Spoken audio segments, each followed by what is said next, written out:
Hi everybody, welcome back to my channel. So in today's video we are going to talk about 12th का सच. तो ये video मैं motivate करने के लिए नहीं बना रही हूँ. This video is not something कि जिससे तुम मोटिवेट होके एकदम से पढ़ने लग जाओगे. ऐसा नहीं होता. जब आप पढ़ना चाहते हो, जब you are willing to study, तभी मोटिवेशन आता है.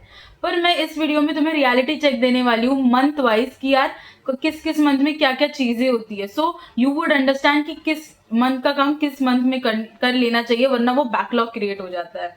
ठीक है, तो हम पहले बात करेंगे. अभी आपकी 12th शुरू हो गई होगी, यू वुड बी स्टडिंग या फिर नहीं भी पढ़ रहे होंगे, पर तुम्हारी UT1 आएगी जुलाई में. ठीक है, दो फर्स्ट या फिर सेकेंड हफ्ता में जुलाई के तुम्हारी एग्जाम्स आ जाएंगी. तो उसमें डिपेंड करता है आपने पढ़ा है नहीं पढ़ा. कुछ बच्चे ऐसे होते हैं जो पढ़ते हैं स्टार्टिंग से, फीलिंग दैट ये बोर्ड का ईयर है तो वी हैव टू स्टडी. और कुछ बच्चे ऐसे होते हैं जो यार ठीक है ना यार, 11th का हैंगओवर होता है तो ठीक है पढ़ लेंगे, UT1 ही तो है. फिर UT1 हो जाएगी, फिर आएगी हाफ ईयरली. अब हाफ ईयरली में तुम्हें दो चीजें हैंडल करनी पड़ेगी. पहली, हाफ ईयरली का एग्जाम, आधा सिलेबस कंप्लीट हो जाएगा हाफ ईयरली में. हाफ ईयरली में हिस्ट्री की 2 बुक्स आ जाती है, मतलब 8 चैप्टर्स तुम्हारे हाथ में आ जाते हैं.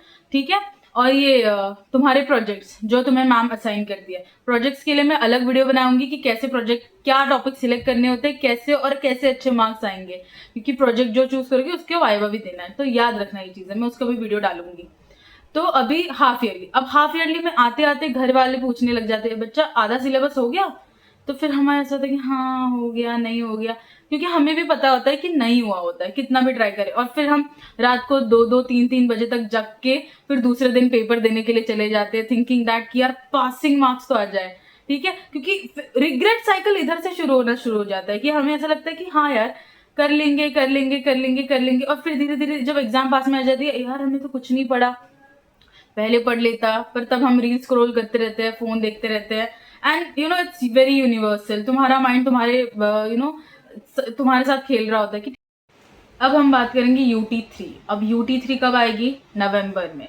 अब इसमें मेजोरिटी ऑफ द स्कूल्स इसको प्री बोर्ड 1 डिक्लेयर कर देती है, बट कुछ कुछ स्कूल्स UT3 कंडक्ट कर लेती है. अब UT3 में वो तुम्हें 2 चीजें करनी होती है. पहली चीज तो तुम एग्जाम्स देते हो और फिर से प्रोजेक्ट. इस टाइम तक टीचर्स बोलते हैं कि यार रफ ड्राफ्ट सबमिट करो, आप क्या लिखने वाले हो प्रोजेक्ट के बारे में, तो बताओ हमें, रफ ड्राफ्ट सबमिट करो. मतलब टीचर को आइडिया लग जाएगा कि बच्चा लिख क्या रहा है, मतलब क्या लिखेगा ओवरऑल प्रोजेक्ट में, क्योंकि वो एक्सटर्नल को दिखाना होता है. और फिर आएगा जनवरी में सबसे ज्यादा तुम्हें चीजें हैंडल करनी होती है. क्यों? क्योंकि तुम्हारे प्री बोर्ड 1 हो रहे होंगे या फिर 2 हो रहे होंगे, जैसे तुम्हारी स्कूल कैसे उसको डिक्लेयर करती है. और फिर तुम्हारे आएंगे प्रैक्टिकल्स जो तुम्हें स्कूल कंडक्ट करती है, और तुम्हें अपने प्रोजेक्ट्स भी सबमिट करके दिखाने होते हैं जो स्कूल एक बार चेक कर लेती है, क्योंकि प्रैक्टिकल्स प्रिंसिपल से साइन होने होते हैं. और ये सारी चीजें हो जाने के बाद तुम्हारा फिर एक्सटर्नल, लाइक जो रियल बोर्ड का प्रैक्टिकल होता है वो होता है. फिर एक्सटर्नल आता है, प्रोजेक्ट्स वोजेक्ट्स देखते हैं, उसमें पूरा 1 हफ्ता. स्कूल के प्रैक्टिकल में 1 हफ्ता, बोर्ड के प्रैक्टिकल में 1 हफ्ता. तो फिर जनवरी में you don't get majority of the time for studying rigorously for the boards. और फिर तुम्हारा फेयरवेल आ जाएगा, 1 दिन का, वो जो कुछ भी होगा. एंड देन फिर तुम्हें प्रिपरेशन लीव मिल जाती है. जनवरी में बहुत सारी वैसे छुट्टियां होती है. और फिर फरवरी में तुम्हें कितने दिन दिए होंगे उतने. एंड देन फिर बोर्ड्स.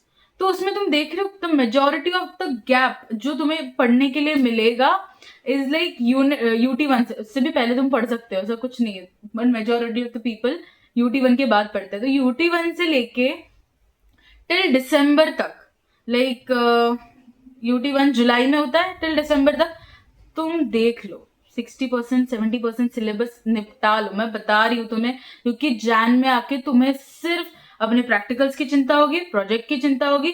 और अगर तुमने अच्छे स्कोर नहीं किए अपने प्री बोर्ड्स में या फिर कहीं में, तो एक्स्ट्रा क्लास भी करो. मतलब you don't get time for self study. और इसके ऊपर से अगर तुमने ये सारी चीजें कर ली और तुम्हारे पापा ने और या फिर तुम्हारे पेरेंट्स ने तुम्हारी ट्यूशन लगा दी है, सेल्फ स्टडी का टाइम ऑटोमेटिकली 0 हो जाएगा. क्योंकि मैंने बहुत रेयरली बच्चे देखे जो ट्यूशन आने के बाद भी सेल्फ स्टडी के लिए बैठते, because it's a human nature. We don't prefer we prefer comfort over study. ऐसा होता है. तो देखो यार, टाइम निकालो, अभी है टाइम, पढ़ लो. दिन के 2 घंटे पढ़ लो, इजी हो जाएगा तुम्हारे लिए. क्योंकि ये सारी चीजें, रिग्रेट साइकिल कब शुरू हो जाएगा? तब हमारे पेपर्स के रिजल्ट आने लग जाएंगे एंड यू विल फील कि I am standing nowhere.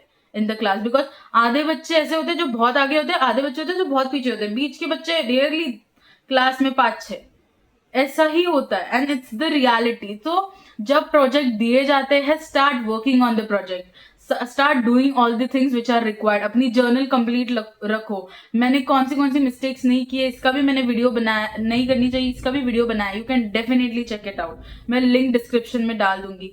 Do follow it, it would definitely help you. So if you like this video, you can subscribe to my channel Break Frame, and I am going to guide you throughout the year. So bye bye.